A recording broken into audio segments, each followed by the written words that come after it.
testify this coming Wednesday before the House Oversight Committee. One of them is Greg Hicks, who, as you know, is the Deputy Chief of Mission in Libya at the time of the attacks, who, with the death of Ambassador Stevens, became the highest-ranking U.S. diplomat in Libya.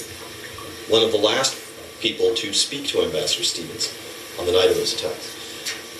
One of the other witnesses is Mark Thompson, for 6 years now, a senior official in the State Department's Counterterrorism Bureau. First, before we get to the specifics of what they're expected to testify, I wonder if you could provide us with your assessment of the caliber of these two individuals. Are they credible? They've been working at fairly senior posts here and abroad for years and years. I wonder first what thoughts the department has about the caliber of these two individuals. I mean, it's a little bit hard for us to, given that we don't have a lot of information about how the hearing was scheduled and the various sort of formation of the majority's decision to have this hearing, it's a little bit hard to comment on the witnesses. Let me say one thing here, though, at the very top. We have always encouraged any State Department employee who wants to share their personal story, whether it be to the ARB or the Congress, to tell the truth, period. Full stop, end of story. That's long been our position, and we've made that clear from the start. In terms of these particular individuals, you know, the committee didn't come to us asking witnesses. We found out through the media and through the announcement the same way you all did. In terms of these potential transcripts out there, we haven't seen the transcripts. So it's Oh, yes, you have. Come on, Patrick. We've seen excerpts of these transcripts, but we do not have them, and they have not been provided to us. I mean, you know the gist of what they're saying and what their arguments are. First of all, Greg Hicks makes charges that he thought that there were assets in Libya that could have been able to be sent from Tripoli to Benghazi that night, and they were rejected. There are numerous charges that he makes. But the record reflected that was CNN asking that question and not Fox. Right. Well, please continue. Let me just say that this has been made, these statements have been made to the media. They haven't been made to us. Now, we understand this testimony is going to go forward, and we want people to go and tell the truth. But in terms of the full context of these remarks or these sort of accusations, we don't have the full context, so it's hard for us to respond. Okay, so, but just what do you make of the idea that more could have been done that night, sending assets from Tripoli to Benghazi, and that they weren't? Well, again, it's hard for me to respond to specific allegations not having the full context. Let me say this, though, and I said this last week. I can't remember if you were here, Elise, on Friday, but these issues have been addressed and reviewed in great detail by the Accountability Review Board. There were 8 hearings, 30 briefings, 25,000 documents. The ARB interviewed over 100 witnesses, including people on the ground. And the ARB's credible, comprehensive process was led by Ambassador Thomas Pickering and Admiral Michael Mullen. But let me finish, because not everybody does, and it's worth saying this, that these are two of the most respected, nonpartisan leaders in Washington, each highly praised by both sides of the aisle for their long distinguished careers. They put out a statement today saying that from the beginning of the ARB process, they had unfettered access to everyone and everything, including all the documentation they needed. Except Secretary Clinton. Except Secretary Clinton. Right? They did not have access to Secretary Clinton. Secretary Clinton addressed this in her public testimony of some 8 hours on Capitol Hill. It was 5 hours, and she did not. I checked the transcript this morning. She never discloses in there whether she talked to the ARB or Accountability Review Board. If you search it by text, it's not in there. But they did not have access to her, correct? Again, she spoke to this. I'd be happy after the briefing to get you the exact answer. A very simple question, Patrick. Did they have access to her? Did they interview her? Again, the ARB... They did not, correct? Mr. Rosen. Correct. Mr. Rosen. The ARB is an independent body. They can choose who they want to interview. We have two of the most respected people in Washington chose who they wanted to interview and needed to interview for the information that they needed. So I will get you... decided they didn't need to talk to... Let me finish. I will find you the quote where former Secretary Clinton talks about this and her willingness if the ARB needed to talk to her to do so. They didn't, and that was their decision. And they felt that based on the people that they were able to talk to, they had a complete picture. Before my questioning was hijacked by my team, I wanted to ask one thing, and this is what I James Rosen. No, I understand. I was in the middle of asking him something. One at a time. Wait, can I just ask? Go ahead, Matt. To the best of your knowledge, did the ARB talk to everyone that they wanted to? My understanding is that they did, and they've said that publicly. Are you in a position to actually speak for them? I am not. No. So this statement, I haven't seen it. Did Pickering and Mullen put out a statement? Yeah. Does it address this? This is it. It's 2 sentences. We had unfettered access to everyone and everything, including all documentation we need. did. Okay. And from the very beginning, let me also say this Department of State, when the board was convened, our message out was that everybody should cooperate with this board. And that if anybody had anything to raise, there was an email address and a telephone number provided to get in touch with the board. Was Secretary Clinton involved in some of the early decision-making related to Benghazi? Again, you're asking me to talk about It's things that a are... fairly simple thing, Patrick. Was she involved in some of the early decision-making regarding Benghazi? I don't know, which part are you referring to? After the attacks became known to the National Security Council? Was she involved in the decision-making? I'd be happy after this briefing, Mr. Rosen, to get you the entire transcript of what she said over many hours on Capitol Hill, which answers many of your questions. Part of this is you're bringing up information that's out there that's been answered. She was involved as a member of the National Security Council in the decision-making regarding this incident that affected her employees, that she would be relevant to the ARB's... James, she spoke at great length to this, and I will get you the transcript after this Let me just go briefing. back to the question I started with, okay? And as I tried to put it to you, without respect to the specific charges that we expect these two individuals to be testifying to, can you just say, are Greg Hicks and Mark Thompson credible people? Are they not long-standing career State Department employees? Are they credible? Again, I'm not going to assess one individual or another. These are some folks who have said they're going to come out and tell a story to Congress. And our message, let me finish. Do they still work here? Our message is, we have always encouraged State Department employees who want to share their personal story, whether to the ARB or Congress, to tell the truth, period. And so they have an opportunity to do that if that's what they choose to do. Have they had distinguished careers here? Again, I'm not in a place to assess their bios and their work experience, but these are people who work inside the State Department. Go ahead. On exactly that point. Can you identify yourself? Terry Jeffrey of CNS News. Okay. Okay, another witness that's going to testify in the Oversight Committee on Wednesday is Eric Nordstrom, who was the Regional Security Officer at the U.S. Embassy in Tripoli until July 26, 2012, when he left 6 weeks before the attack. So as you know, a different individual was the RSO in Tripoli at the time of the attack. Also, there was a temporary duty RSO in Benghazi, who was actually the person, according to the ARB report, who saw the attack as it began on the security system, their surveillance system, notified the embassy in Tripoli, notified the annex down the road. Has the State Department made those two RSOs available to the House committees investigating Benghazi so they can speak to them, interview them, and take their stories? Has the State Department made the other diplomatic security officers on the ground in Benghazi on September 11th available to the congressional committees? Yes or no? Again, Mr. Nordstrom has testified over many hours already on the Hill. I'm not talking about Mr. Nordstrom. I'm talking about the RSO who was stationed in Tripoli on September 11, 2012. I'm talking about the temporary duty RSO who was on the ground in Benghazi, and according to the ARB, is the individual who actually saw the attack begin on the surveillance system, notified the embassy in Tripoli, and notified the annex down the road. Have those two individuals been offered to Congress to give their story and their testimony about what happened? Okay. I'm not aware of these two specific individuals, but what I said, and I think this was about a week ago, is that if people want to come forward and tell their stories, that they should come forward and tell the truth. And let me finish. For Congress to Can I finish my statement? Or security officers who were on the ground at the time of the attack, would they be important witnesses for people to hear from? could I finish what I'm saying? If I could finish the whole sentence, then maybe I could address what you're saying. What I had said previously is in terms of people testifying on behalf of this department, there are procedures in place, and at a certain level, people testify as government witnesses. They're not always the people who are on the ground, but it's the superiors in their chain of command. Having said that, if there are people that want to come forward and tell their story, this department is not blocking whistleblowers and is not stopping people from telling their story. Some of these people have testified to the ARB and may not have done what they want to do and want to get on.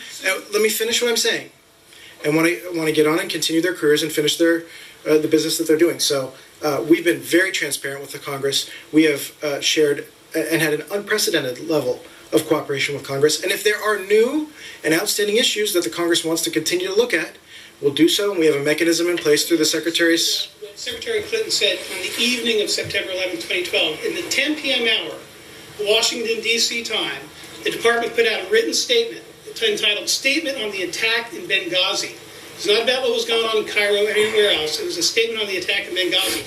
She said in that statement, quote, "Some have sought to justify this vicious behavior as a response to inflammatory material posted on the internet. The United States deplores any intentional effort to denigrate the religious belief of others, unquote. That statement was put out before former Navy SEALs Glenn Doherty and Tyrone Woods died in Benghazi. Who specifically told Hillary Clinton that there were some people blaming this on inflammatory response to inflammatory material on the internet? Where did she get that idea at 10 p.m. on September 11th? Look, these are issues that have been looked at in great detail, that have been answered in great detail to the Congress, to the American people, and you're asking about something that is many months prior, and we've been very clear, and the ARB has looked at all of these issues and done so in great detail. Let's close out with a few more that are not relitigating other things. Okay. The former head of the Counterterrorism Bureau, Daniel Benjamin, has put out a statement this morning. He has. In it, he mentions that the first question to arise amongst policymakers that involved the Counterterrorism Bureau was whether or not the Foreign Emergency Support Team, FEST, should be deployed. He said the question of deployment was posed early and the department decided against such a deployment. The decision, he says, was, quote, the correct one. Can you tell us anything about, if you're prepared to put out this kind of statement, it seems to me you should be prepared to answer questions about its contents. And the issue of the FEST teams was something that was addressed in great detail in previous hearings. And just to remind people that these are teams that go in to help reset up communications when there's been a terrorist attack. In the case of Benghazi, we had evacuated that post. Tripoli's communications were up and running. And so I think Ambassador Benjamin's statement is very clear about this decision-making. Two final questions. You've been very kind, as have my colleagues. First, is Deputy Chief of Mission an important job in an overseas post? Is it given to just anybody? Just broadly speaking, the Deputy Chief of Mission is somebody who is the number 2 person in a mission, and they act as the charge in the ambassador's absence and have a critical role in the mission, yes. And that requires certain credentials and background, correct? Again, there's a selection process that goes forward for some of our senior officers and experienced officers, sure. And to be the coordinator for operations in the Counterterrorism Bureau, would that require certain high qualifications? Again, James, you're trying to get me into the credibility of witnesses before we've even gotten to a hearing. There are some folks who want to come tell their stories. Let them go out, and they're going to tell their stories to the Hill, and they can say what they want to say. But I'm not going to get into the back and forth. Greg Hicks did say is he thought that the ARB let certain senior officials in this building, particularly Under Secretary Kennedy, off the hook, that security decisions were made at a much higher level than the ARB indicated, and that there was a whitewash of who was really involved. Well, there was accountability for some senior officers, and you heard Ambassador... Well, they said that he said that those officers, that the actual chain went much higher up. Well, at least we're at a bit of a disadvantage here because when, you have people going out to the media making all sorts of statements, we don't have the full context of it, it's a little bit hard to respond to each and every claim. This is something that the ARB talked about. The accountability was held for senior officers, and we were clear where the ARB had very tough findings on the State Department and where changes need to be made, and we're implementing those. So we reject that line of argument. One last one. I'm sorry. I know anytime a reporter questioning someone at a briefing, at a podium, uses the word intelligence, it provides an immediate off-ramp for the question to say that we don't discuss intelligence from the podium. That in mind, perhaps you can simply assure us that no U.S. personnel on the ground in Libya on the night of September 11th was carrying out covert operations outside the scope of what were then the existing covert operations action authorities? You're right, Mr. Rosen. We don't discuss intelligence here from this podium. But no one was acting unlawfully in a covert capacity for the United States at that time, were there? American personnel act lawfully. Saeed, go ahead. Yep, go ahead. No. I just want to, this is going to be a hypothetical, but I think it's a hypothetical that you may choose to answer. If these 3 witnesses who come forward, who testify on Wednesday, tell the truth, do you expect that anything that they will be able to say, or that they will say anything that does not comport with the findings of the ARB? It's hard to know. We don't know exactly what they're going to say. But if they tell the truth, well, they've been talking as they will be sworn to. Look, they've been talking to members of the Hill, They've been talking to other folks, but they've been talking to the media. Okay. But in terms of speaking to us, we don't have the full. All right, fine, fair enough. But again, the ARB was exhaustive and looked at these things in great detail. From what you've seen of the highlights of the portions of the transcripts of the interviews they did with the committee investigators, do you find anything actually wrong about those excerpts? I mean, again, it's the reason that I hesitate here is I haven't seen the full breadth of it. We're getting sort of these Last snippets. week you were very presumably you were under instruction from above to come out quite clearly and talking about a particular lawyer making false statements on national television. So I'm just wondering if and you didn't listen to everything that she had to say. You were basing that on a certain parts. Well, no, we saw the full transcripts there, and that was an instance where somebody went to the media. Once you're able to see the full transcripts of this, you'll be able to say whether this building believes that these three or if there's more congressional testimony and people want to ask a reaction, if there's something that adds substantially to the story of what's happened, we can react to that. But the bottom line is the ARB looked at this in great depth. You have two of our most respected figures in Washington who ran an independent and credible report. And this department, and our focus, and let me just say this is what I said at the top in this line of questioning, our focus is on keeping our people safe. This is a dangerous world. We have diplomats stationed in some 285 posts around the world. Our men and women are putting their lives on the line for their country. And so there's a lot of back and forth about what did or didn't happen. But our focus is on having an independent ARB that gives us recommendations that we can use to then implement to help keep our people safer going forward. Are you saying this congressional investigation does not have the aims of trying to keep your people safe and find out what happened so that you can continue to do so? Or are you saying that this investigation is merely political? It certainly seems so far. I mean, this is not sort of a collaborative process where the committee is working directly with us and trying to establish facts that would help as we look to keep our people safe overseas in a very complex environment. We know on Friday we had a sad day here at the department where we commemorated some of our fallen colleagues, and you heard the secretary and the vice president speak very eloquently about the service of our nation's diplomats. And so our focus is on keeping our people safe, using these recommendations to better security where we can, and that's our focus. Did the committee contact you in terms of putting up further witnesses for this hearing? Not to my knowledge. On the previous earlier line of questioning was these two RSOs and whether the State Department had offered them. Is that the place of the State Department to offer witnesses? I mean, if the committee comes to you and asks does the committee come to you and ask to speak to certain people and you say yes or no, or do these people, if they can they go directly to these people? And say, we'd like you to come. It's a little bit of both. I mean, the Congress can go to an individual, but the individual may or may not want to testify and prefer to go on with their duties. In terms of these two people that were mentioned, although not by name, are you aware that these people have been told that they shouldn't go? Or are you aware that they have been asked to go and declined? I'm not aware that they certainly hadn't come to. We're not preventing people from going and telling their story. That's not what's going on. But just to reiterate, the committee did not contact you and say, we would like to speak to these RSOs that were asked about earlier, and we'd like you to put them up. Not that I'm aware of. I can't speak to every piece of congressional correspondence we get. Question? I'll look into it, yeah. And also, did you, those RSOs all talk to the ARB, is that correct? I'm not aware if every single one of them did, but the ARB... All 5 of the RSOs that survived did not talk to the ARB? I would be surprised if they didn't, but I'd have to look at the exact list. Sir, if the House committees investigating this were to, in fact, ask to talk to these diplomatic security officers, would the State Department say yes?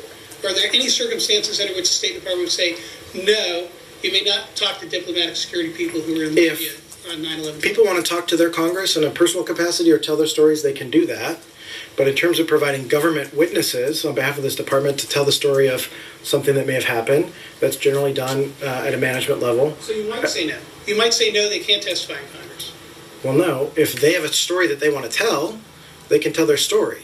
But again, we provide witnesses at a management level who can address. If the committee, just straight up question, if the House committees looking at Benghazi would like to interview the diplomatic security people who were in Libya at the time, whether in Tripoli or Benghazi, would the State Department freely allow that without any fetters? Again, you guys are asking a lot of hypotheticals about this individual or that individual. I'm not aware of these specific requests. Generally, diplomatic security people in Libya on 9/11/12, is there any reason they wouldn't be allowed to testify in the House committees? This isn't about allowing people. Let's make this easier. Can you prevent anyone from going to the Hill if they want to and talking to them? No, and we don't prevent people from going to tell their I stories. think that pretty much answers the question. For no reason, there's no instance under which you can gag someone from talking. We don't stop people from speaking to their no matter who Congress. they are, any employee of this building, from the person who is a cashier in the cafeteria to the Deputy Secretary of State, you can't stop anyone from going and telling their story. Again, if people are going as whistleblowers to, in their words, to expose something, that's something that they can do. One last one on this whole term whistleblower. Has anyone in relation to Benghazi actually asked or sought whistleblower protection? Let me just read what a whistleblower status is to you. Here's the definition we have. Any employee who discloses information that the employee reasonably believes discloses evidence of wrongdoing, gross mismanagement, or waste of funds, an abuse of authority, or a substantial and specific danger to public health or safety is entitled protection under federal whistleblower laws. It doesn't matter if the agency agrees with the substance of the employee's assertions. And let me reiterate, the Department of State does not sanction or tolerate retaliation against employees for protected disclosures. Do they have to actively seek protection under that, or is it just granted automatically? My understanding is that it's the employee's characterization of what they're disclosing. And are any and are you aware that any of these witnesses who are going up on Wednesday have classified themselves? I believe they have called themselves whistleblowers. Then you are aware of that.